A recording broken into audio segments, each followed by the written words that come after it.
بسم اللہ الرحمن الرحیم۔ السلام علیکم۔ یہ کاشانہ بصیرت کا آڈیو بک چینل ہے اور آپ جو کتاب سماعت فرما رہے ہیں اس کا نام ہے عقائد امامیہ۔ اس کے مؤلف ہیں اللہ عثمان جعفر سبحانی اور اس کا ترجمہ کیا ہے حجت الاسلام مولانا سید قلبی حسین رضوی نے۔ آئیے سنتے ہیں اس کا پارٹ نمبر 14۔ صرف ایک حادثہ نہیں ہے جو تاریخ اسلام میں رونما ہوا، بلکہ تاریخ اسلام میں ایسے بہت سے حوادث پیش آئے ہیں۔ 92 اصل۔ ہم نے گزشتہ اصل میں بیان کیا کہ امام ایک معمولی رہبری نہیں ہوتا کہ اس کی ذمہ داری حکومت کا نظم و نسق اور سرحدوں کی حفاظت کرنا ہو، بلکہ اس کی ذمہ داری اس کے علاوہ اور بھی فرائض ہوتے ہیں جن کے بارے میں پہلے اشارہ کیا جا چکا ہے۔ اس خطیر ذمہ داری جیسے تفسیر قرآن، احکام کا بیان، لوگوں کے عقائد سے متعلق سوالات کا جواب، عقیدہ و شریعت میں ہر قسم کے انحرافات کو روکنا کی شرط یہ ہے کہ امام وسیع اور ناقابل خطا علم کا حامل یعنی معصوم ہو۔ اگر عام لوگ اس قسم کی ذمہ داری کو اپنے کندھوں پر لے لیں تو خطا و غلطی سے محفوظ نہیں رہ سکتے۔ البتہ عصمت نبوت کے مساوی نہیں ہے۔ ممکن ہے کہ ایک انسان اشتباہ اور خطا سے معصوم و محفوظ ہو لیکن نبی نہ ہو۔ اس کی واضح مثال حضرت مریم عذرا علیہ السلام کی ذات ہے کہ پیغمبروں کی عصمت کی بحث میں ان کی عصمت کے دلائل کی طرف اشارہ کیا گیا ہے۔ الہیات از مؤلف 146 ملاحظہ فرمائیں۔ مذکورہ عقلی تجزیہ کے علاوہ عصمت امامت کے سلسلے میں کچھ اور امور دلالت کرتے ہیں۔ ان میں سے چند کی طرف ہم اشارہ کرتے ہیں۔ نمبر 1، اہل بیت علیہ السلام کو ہر قسم کے رجس و ناپاکی سے پاک کرنے کا خداوند کریم کا ناقابل تنسیق ارادہ، جیسے کہ ارشاد باری تعالیٰ ہے سورہ احزاب آیت نمبر 33، بس اللہ کا ارادہ ہے اے اہل بیت علیہ السلام کہ تم سے ہر برائی کو دور رکھے اور اس طرح پاک و پاکیزہ رکھے جو پاک رکھنے کا حق ہے۔ اہل بیت علیہ السلام کی عصمت اور اس کی آیت کی دلالت اس طرح ہے کہ خداوند عالم کی مشیت خاص یہ ہے کہ وہ اہل بیت علیہ السلام کو ہر طرح کی پلیدی، برائی اور گناہ سے محفوظ رکھے، اور جو ان حضرات کی عصمت کے مساوی ہے، کیونکہ یہ آیت شریفہ میں رجس سے مراد ہر قسم کی یعنی فکر اور روح و کردار کی برائی ہے جس کا اہم مصداق گناہ ہے، اور چونکہ اس ارادے کا تعلق چند خاص افراد سے ہے نہ عام لوگوں سے، لہٰذا قدرتی طور پر تطہیر کے اس ارادے سے مختلف ہے جس کا تعلق عام مسلمانوں سے ہے۔ عام لوگوں سے تعلق رکھنے والی تطہیر ایک تشریحی ارادہ ہے۔ سورہ مائدہ 6 میں آیا وضو کے ذیل میں آیا ہے وَلَكِنْ يُرِيدُ لِيَطْهِرَكُمْ۔ ممکن ہے افراد کی نافرمانی کی وجہ سے یہ تطہیر محقق نہ ہو سکے، جبکہ مذکورہ ارادہ ایک تکوینی ارادہ ہے جو اپنے مراد گناہ سے اپنی پاکیزگی سے کبھی جدا نہیں ہوگا۔ یہ امر قابل ذکر ہے کہ عصمت اہل بیت علیہ السلام کے سلسلے میں اللہ کا تکوینی ارادہ ان سے اختیار کو سلب نہیں کرتا، اس طرح جیسے پیغمبروں کی عصمت بھی ان سے اختیار کو سلب نہیں کرتی ہے۔ اس مطلب کی تفصیل عقائد کی کتابوں میں آئی ہے۔ نمبر 2، حدیث ثقلین میں پیغمبر خدا صلی اللہ علیہ وآلہ وسلم ارشاد فرماتے ہیں، اس حدیث کی روح سے اہل بیت علیہ السلام قرآن مجید کی ہم ردیف واقع ہوئے ہیں، یعنی جس طرح قرآن ہر قسم کی خطا و اشتباہ سے محفوظ ہے، اسی طرح اہل بیت علیہ السلام بھی ہر قسم کی فکری و علمی خطا سے محفوظ ہیں، اور یہ مطلب اس حدیث کے درج میں ذیل میں ضمیمہ سے واضح ہوتا ہے۔ جب تک ان دونوں کو پکڑے رہو گے ہرگز گمراہ نہ ہوگے۔ میری یہ دونوں یادگاریں ایک دوسرے سے جدا نہیں ہوں گی یہاں تک کہ قیامت کے دن حوض کوثر کے کنارے پر میرے پاس پہنچ جائیں گی۔ بے شک اہل بیت علیہ السلام سے تمسک ہدایت کا سبب ہے اور گمراہی اور ضلالت سے نجات کا ذریعہ۔ چونکہ اہل بیت علیہ السلام ہرگز قرآن سے جدا نہیں ہوں گے، اسی لیے ہر قسم کی خطا و گناہ سے بھی محفوظ ہیں۔ نمبر 3، پیغمبر اسلام صلی اللہ علیہ وآلہ وسلم نے اپنے اہل بیت علیہ السلام کو حضرت نوح کی علیہ السلام کی کشتی سے تشبیہ دی ہے۔ جو کوئی اس میں سوار ہو اس نے طوفان کی لہروں سے نجات پائی، اور جس نے اس میں سوار ہونے سے انکار کیا وہ طوفان کی لہروں میں غرق ہو گیا۔ جیسے کہ فرمایا مستدرک حاکم 2/151۔ ان مختصر دلائل کے بیان سے ثابت ہوتا ہے کہ اہل بیت علیہ السلام کی عصمت دلیل و برہان پر مبنی ایک واضح امر ہے، البتہ عصمت سے متعلق منقول دلائل ہمارے مذکورہ بیان ہی تک محدود نہیں ہیں۔ 93 اصل امام کی پہچان دو طریقوں سے ممکن ہے۔ الف، پیغمبر اکرم صلی اللہ علیہ وآلہ وسلم خدا کے حکم سے کسی خاص شخص کی امامت کے بارے میں صراحت کے ساتھ بیان فرمائیں۔ ب، سابقہ امام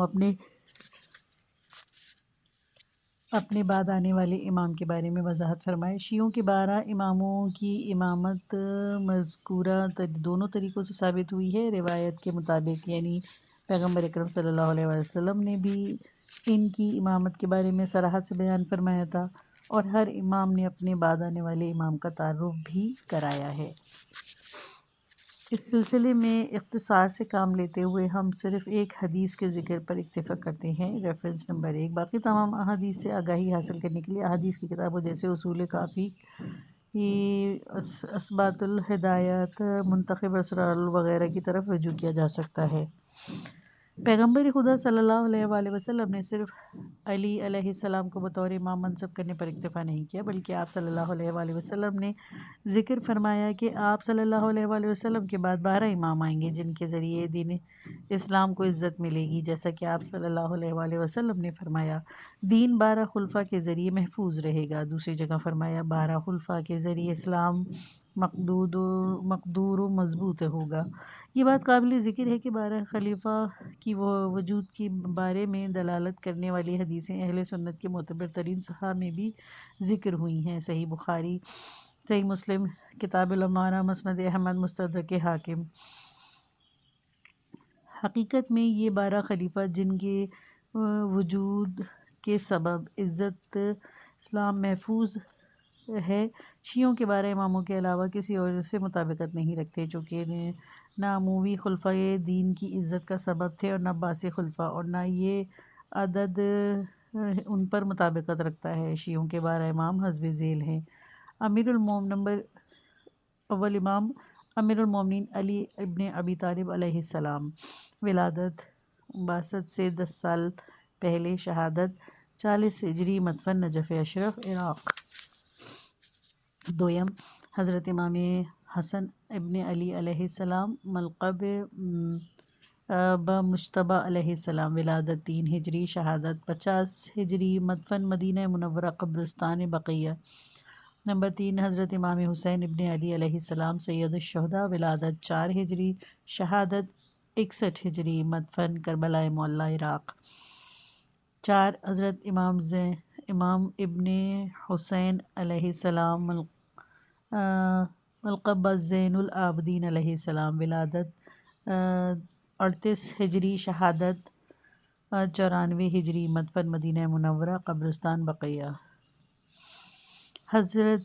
5، حضرت محمد ابن علی علیہ السلام، معروف باقر العلوم علیہ السلام، ولادت 57 ہجری، شہادت 114 ہجری، مدفن مدینہ منورہ قبرستان بقیع۔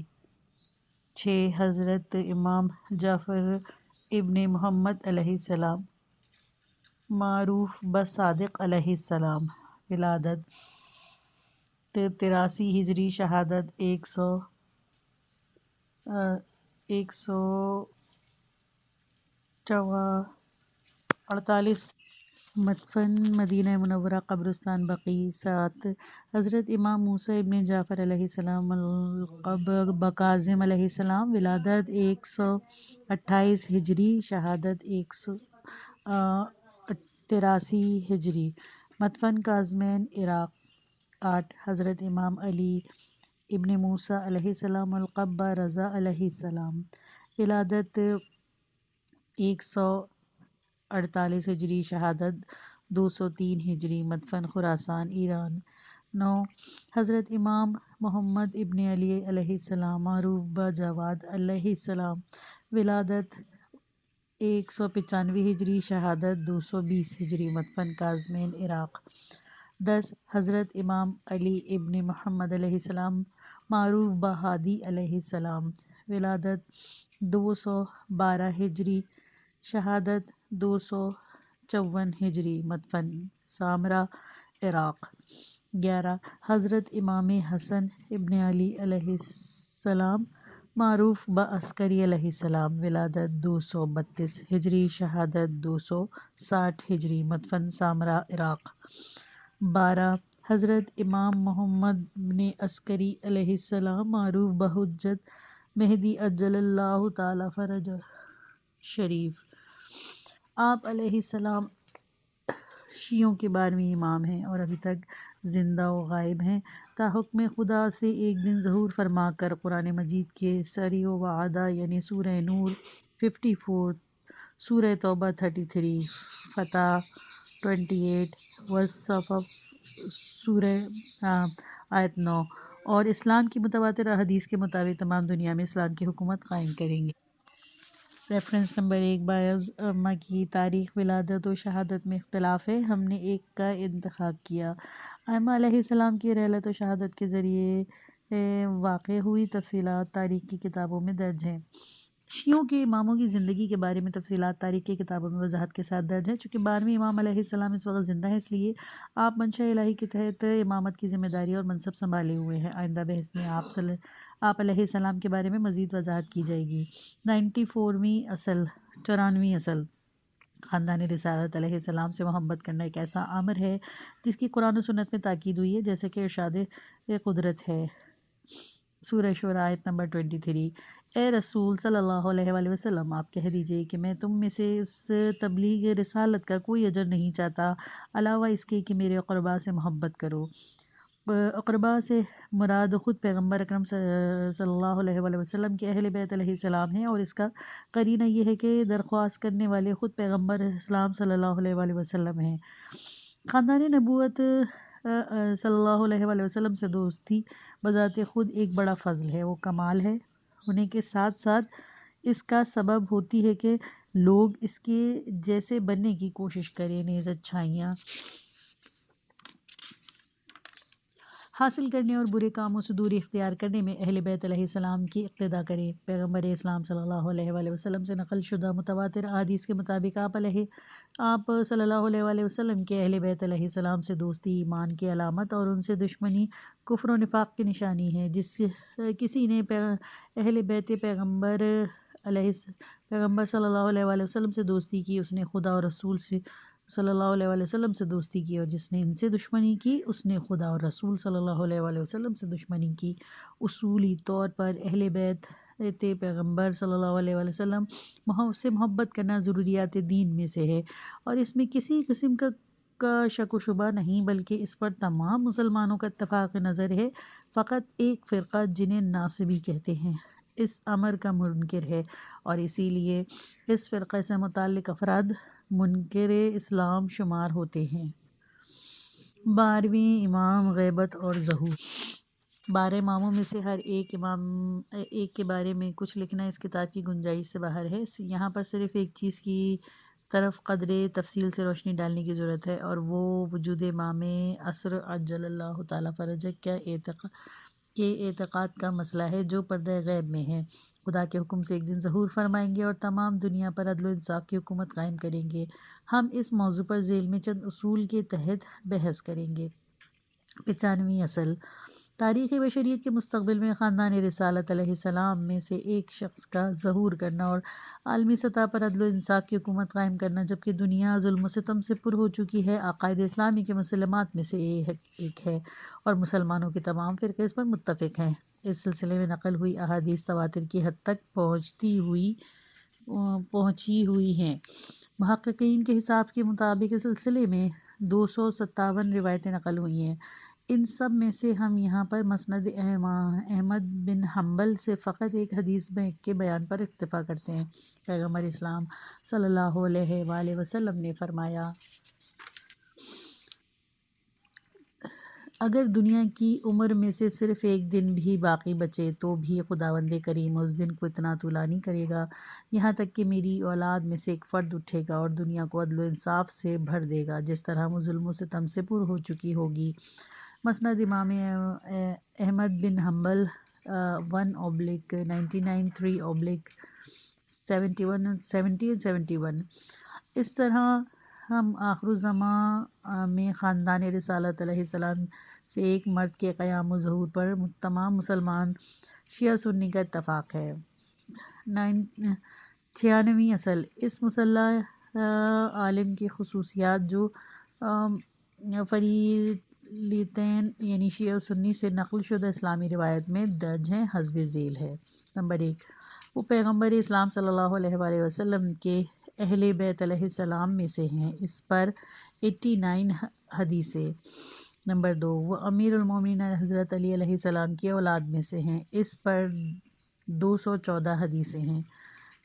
3، وہ حضرت فاطمۃ الزہرا سلام اللہ علیہ کی اولاد میں سے ہیں، اس پر 192 حدیثیں۔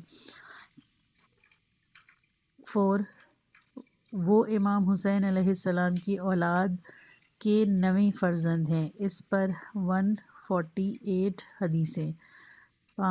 5، وہ امام زین العابدین علیہ السلام کی اولاد میں سے ہے، اس پر 185 حدیثیں۔ 6، وہ امام حسن عسکری علیہ السلام کی اولاد میں سے ہیں، اس پر 146 حدیثیں۔ 7، وہ ائمہ اہل بیت علیہ السلام کے 12ویں امام ہیں، اس پر 132 حدیثیں۔ 8، وہ روایتیں جو ان کی ولادت کی خبر دیتی ہیں، اس پر 214 حدیثیں۔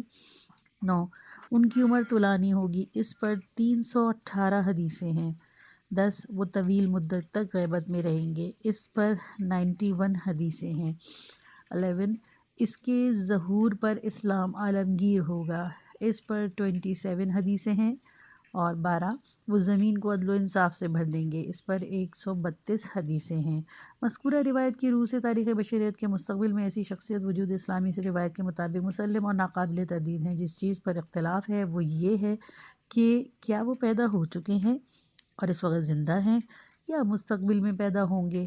تمام شیعہ اور اہل سنت کے محققین ایک گروہ پہلے ہی نظریے کے قائل ہے کہ اعتقاد رکھتے ہیں کہ آپ سن 255 میں آپ سن 255 ہجری میں پیدا ہوئے اور اس وقت بھی زندہ ہیں، لیکن اہل سنت کا ایک گروہ کا اعتقاد ہے کہ آپ مستقبل میں پیدا ہوں گے۔ چونکہ ہم شیعہ معتقد ہیں کہ آپ سن 255 ہجری میں پیدا ہوئے ہیں اور اس وقت بھی زندہ ہیں، اس لیے ضروری ہے کہ اس کتاب کی گنجائش کی بقدر غیبت آپ کی طول عمر کے بارے میں چند نکتے بیان کر سکیں۔ قرآن مجید کی نگاہ میں اولیاء الہی دو قسم کے ہیں، ولی ظاہر یعنی لوگ اسے جانتے ہیں، اور ولی غائب یعنی جو آنکھوں سے اوجھل ہے، جسے لوگ نہیں پہچانتے اگر وہ ان کے درمیان ہے اگرچہ وہ ان کے درمیان ہے اور ان کے حالات سے آگاہ ہے۔ سورہ کہف میں مذکورہ دونوں اولیاء کا ایک ساتھ ذکر ہوا ہے، ان میں سے ایک حضرت موسیٰ ابن عمران ہیں اور دوسرے ان کے دریا و خشکی کے عارضی ساتھی حضرت خضر علیہ السلام ہیں۔ حضرت خضر علیہ السلام ایک ایسے ولی خدا تھے کہ حضرت موسیٰ علیہ السلام انہیں جانتے بھی نہیں تھے، صرف خدا کی رہنمائی سے آپ نے انہیں پہچانا تھا اور ان کے علم سے استفادہ کیا، جیسا کہ قرآن مجید میں ارشاد ہوتا ہے۔ سورہ کہف آیت نمبر 65 اور 66 ترجمہ۔ تو ان دونوں نے اس جگہ پر ہمارے بندوں میں سے ایک ایسے بندے کو پایا جسے ہم نے اپنی طرف سے رحمت عطا کی تھی اور اپنے علم خاص میں سے ایک خاص علم کی تعلیم دی تھی۔ موسیٰ علیہ السلام نے اس بندے سے کہا کہ کیا میں آپ کے ساتھ رہ سکتا ہوں کہ آپ مجھے اس علم میں سے کچھ تعلیم کریں جو رہنمائی کا علم آپ کو عطا ہوا ہے۔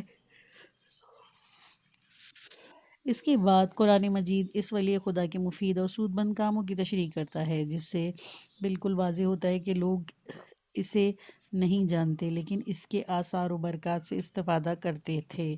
سورہ کہف آیت نمبر 71-72۔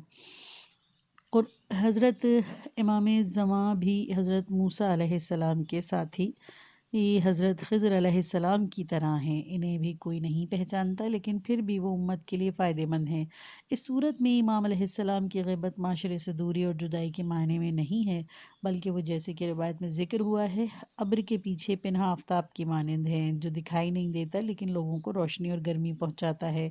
کمال الدین شیخ صدوق باب 25 حدیث 4 صفحہ نمبر 485۔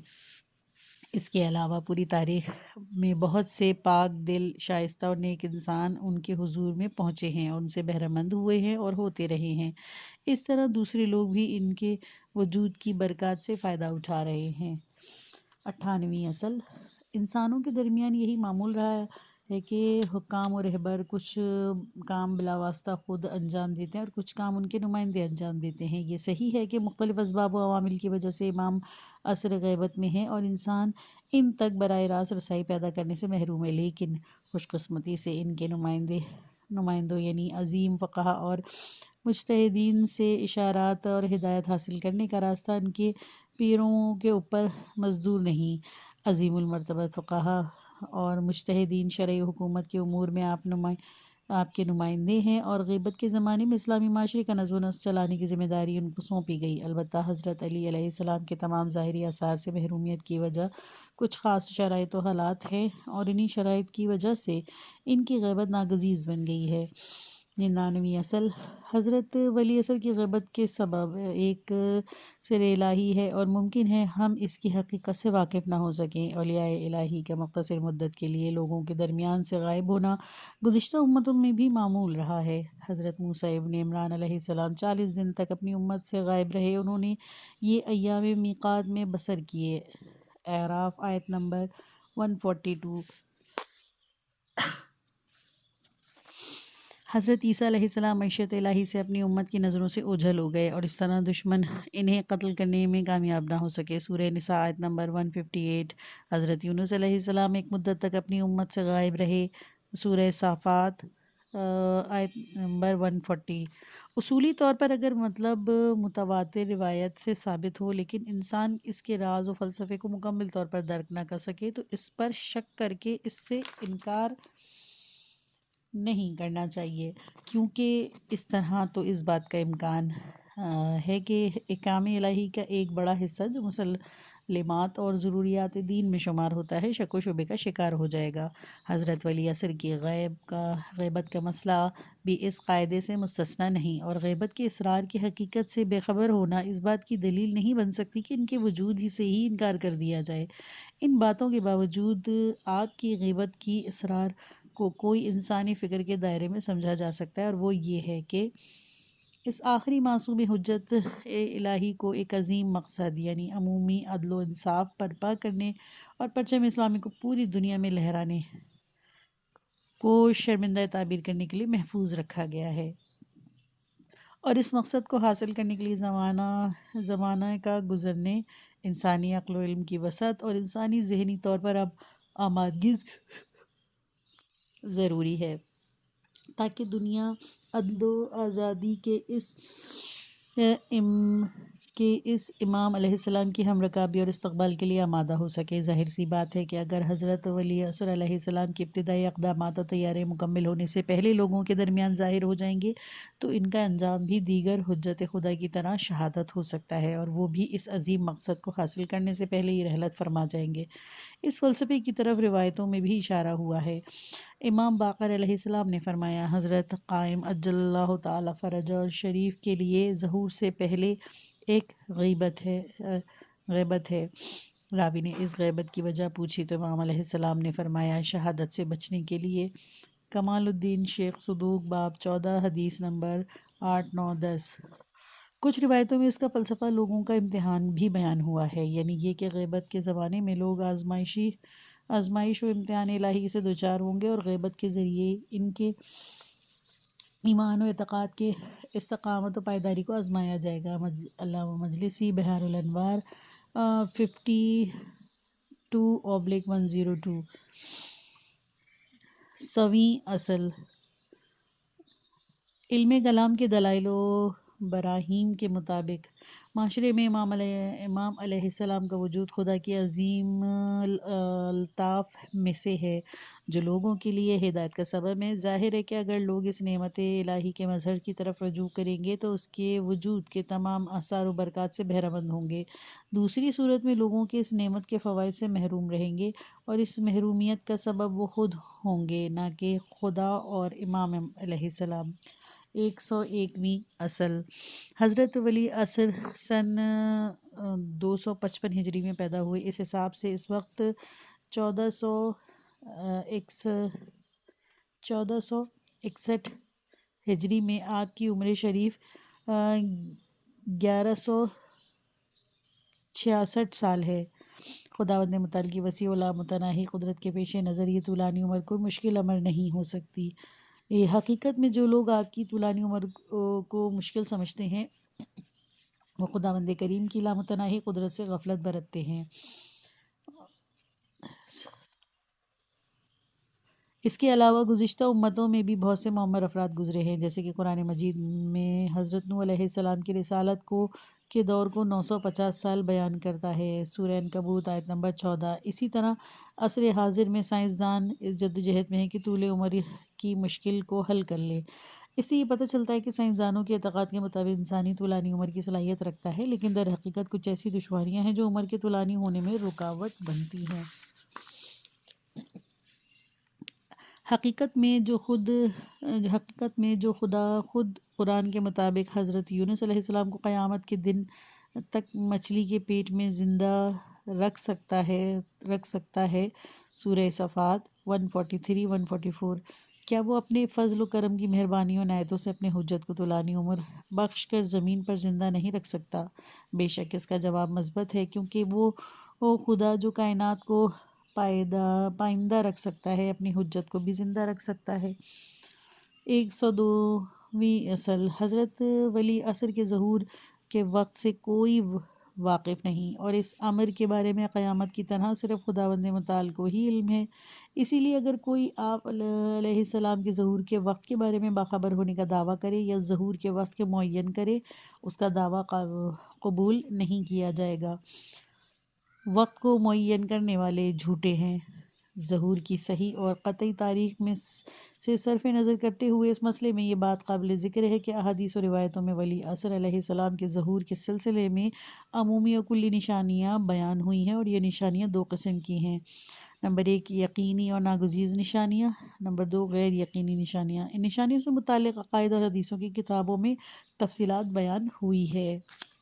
8واں حصہ کلیات عقائد۔ عالم بعد از موت۔ 103ویں اصل تمام الہی ادیان عالم آخرت پر ایمان کی ضرورت پر متفق ہیں۔ ہر پیغمبر نے توحید کی دعوت کے ساتھ معاد اور موت کے بعد کی زندگی کے اعتقاد پر زور دیا ہے اور عالم آخرت پر ایمان کو اپنے دینی منصوبے کی بنیاد قرار دیا ہے۔ اس لحاظ سے قیامت پر اعتقاد اسلام کے ارکان ایمان میں شمار ہوتا ہے، اگرچہ مسئلہ معاد قدیم و جدید زمانوں میں بلکہ عہد جدید میں واضح صورت میں زیر بحث قرار پایا ہے، لیکن قرآن مجید نے دیگر آسمانی کتابوں کی نسبت اس موضوع کی طرف خاص توجہ دی ہے، اور اس کتاب مقدس کی آیت کا ایک بڑا حصہ اس موضوع سے مخصوص ہے۔ قرآن کریم میں معاد کو مختلف ناموں سے یاد کیا گیا ہے، جیسے یوم القیامت، یوم الحساب، یوم الآخرۃ، یوم البعث وغیرہ۔ یہ سب اہتمام اس لیے ہے کہ قیامت پر اعتقاد کے بغیر ایمان کا کوئی فائدہ اور پھل نہیں حاصل ہے۔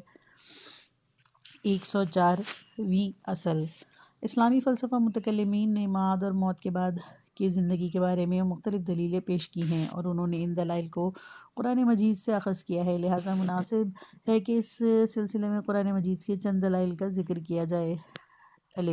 خداوند کریم حق مطلق اور اس کا کام بھی حکیمانہ اور ہر قسم کے باطل و بیہودگی سے پاک و منزہ ہیں، اور انسان کی خلقت ایک بامقصد جادوانی زندگی کے وجود کے بغیر بیہودہ و عبث ہوگی، جیسے کہ قرآن ارشاد فرماتا ہے، سورہ مومنون آیت نمبر 115، کیا تمہارا خیال ہے یہ ہے کہ ہم نے تمہیں بے مقصد اور بیکار پیدا کیا ہے اور تم ہماری طرف پلٹ کر نہیں آؤ گے؟ بے، عدل الہی کا تقاضا ہے کہ سزا و جزا کا مقام پر نیک اور بد افراد کے ساتھ یکساں برتاؤ نہیں ہونا چاہیے، جبکہ ہم دیکھتے ہیں کہ اس دنیا کی زندگی ایسی ہے کہ سزا و جزا کا نفاذ کے مقام پر مکمل انصاف کا ہونا ممکن نہیں، کیونکہ نیک و بد دونوں گروہ کا مقدر آپس میں اسی طرح سے وابستہ ہے کہ ان کا ایک دوسرے سے جدا ہونا ممکن نہیں۔ دوسری جانب کچھ نیک و بد کام ایسی جزا و سزا کے مستحق ہیں کہ اس دنیا میں انہیں عملی جامہ پہنانا ممکن ہی نہیں۔ مثال کے طور پر ایک شخص اپنی پوری عمر جہاد میں گزارنے کے بعد اپنی جان کی قربانی دیتا ہے اور دوسرا شخص بے شمار حق پسندوں کو موت کے گھاٹ اتار دیتا ہے۔ اس صورت میں ایک دوسری دنیا اور ایک دوسرے عالم کا ہونا ضروری ہے تاکہ عدل الہی اپنے محدود امکانات کے دائرے میں عملی جامہ پہن سکے۔ یہ پارٹ ختم ہوا۔ کتاب کا اگلا حصہ نیکسٹ پارٹ میں سنیے۔